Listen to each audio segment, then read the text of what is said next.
તો સૌથી પહેલા તો આ વર્ષના નવા વર્ષના 2025ના સૌને હેપી ન્યૂ યર.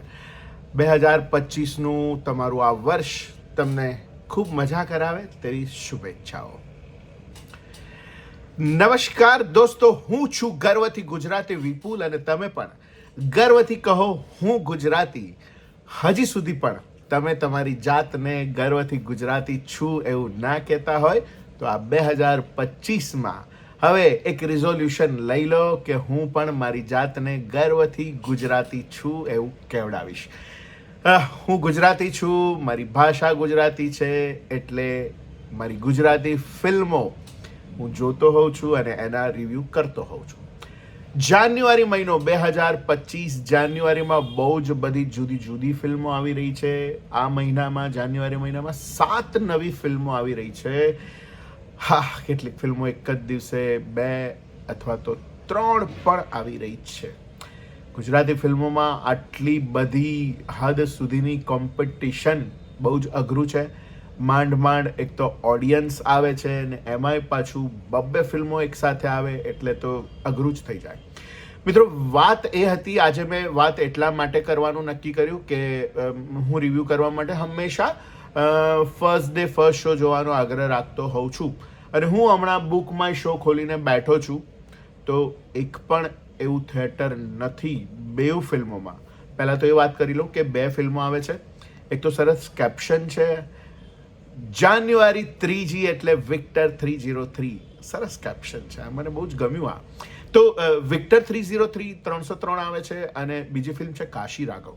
હું આજે જ્યારે બુક માય શો ખોલીને બેઠો છું ટિકિટ બુક કરાવવા માટે, ત્યારે મને હરામ બરાબર એક પણ થિયેટરમાં એક પણ ટિકિટ બુક થઈ હોય એવું દેખાતું હોય. મિત્રો, આ શું છે? કેમ ગુજરાતી ફિલ્મોમાં આટલું એડવાન્સ બુકિંગ? એટલીસ્ટ હું કહું છું કે વધારે નહીં તો 25% જેટલું એડવાન્સ બુકિંગ કેમ ના થાય?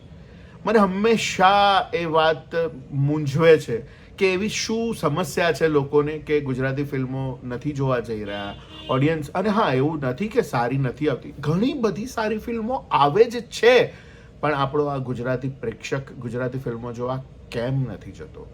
શું હું જે માનું છું એ જ કારણ એ પણ છે કે કોઈક વખત ગુજરાતી ફિલ્મ જોવા ગયા હોઈએ અને સારી ફિલ્મ છે એવું લોકોએ કહ્યું હોય અને જોવા ગયા હોઈએ, અથવા તો એક સારી ફિલ્મ જોયા પછી બીજી જ્યારે જોવા જઈએ છે ત્યારે ફિલ્મ તમને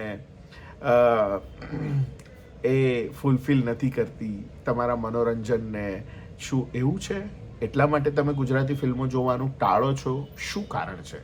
કારણ કે મને અત્યારે મારે કાલે જોવા જવું છે, હવે 7 લોકો સિવાય તો આ લોકો ફિલ્મ શરૂ કરતા નથી, તો મને એમ થાય છે કે હું કયા શોમાં ફિલ્મ જોઈશ અને ક્યારે જોઈશ. તો કેમ ગુજરાતી લોકો ફિલ્મ જોવા નથી જતા? મને એ જાણવામાં રસ છે કે કેમ નથી જતા.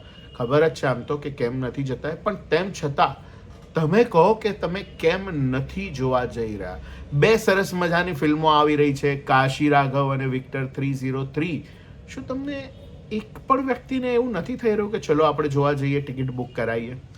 મારે જોવા જવું છે કાલે, ખબર નહીં હું કયા શોમાં જઈ શકીશ, પણ પ્લીઝ તમે કમેન્ટ બોક્સમાં કમેન્ટ કરીને કહો કે તમને ફિલ્મ જોવાનું એડવાન્સ બુકિંગ તમે કેમ નથી કર્યા. શું તમે કેમ માઉથ પબ્લિસિટીની રાહ જુઓ છો? કેમ તમને ગુજરાતી ફિલ્મ કોઈ સજેસ્ટ કરે પછી જ તમે જોવા જવાનું નક્કી કરો છો? આ બધા જ પ્રશ્નો મારે જાણવા છે. અગર તમે ખબર હોય, તમે જાણતા હોવ, તમારા મનમાં હોય તો પ્લીઝ અને કમેન્ટ બોક્સમાં ઠાલવો. Thank you so much. મળીએ દોસ્તો આવતીકાલે કોઈ પણ એક ફિલ્મના રિવ્યૂ સાથે અથવા બંને ફિલ્મના રિવ્યૂ સાથે. તો નવા વિડીયોમાં મળીએ ત્યાં સુધી. અને હા, ખાસ તો અગત્યની વાત એ કે આ મહિનામાં 7 ગુજરાતી ફિલ્મો આવી રહી છે, હું બધા જના રિવ્યૂ કરવાનો છું. સો તમે હજી સુધી પણ મારી આ ચેનલને સબસ્ક્રાઇબ ના કરી હોય તો જલ્દીથી સબસ્ક્રાઇબ કરી લો, આ વિડીયોને લાઇક કરો અને બેલ આઇકન દબાવો, જેથી તમને તરત જ મારો રિવ્યૂ મળી જાય. અને એ સિવાય પણ ઘણી બધી વાતો છે મારી આ ચેનલ ઉપર. તો મળીએ છે દોસ્તો, ત્યાં સુધી સ્વસ્થ રહો, મસ્ત રહો, આવજો.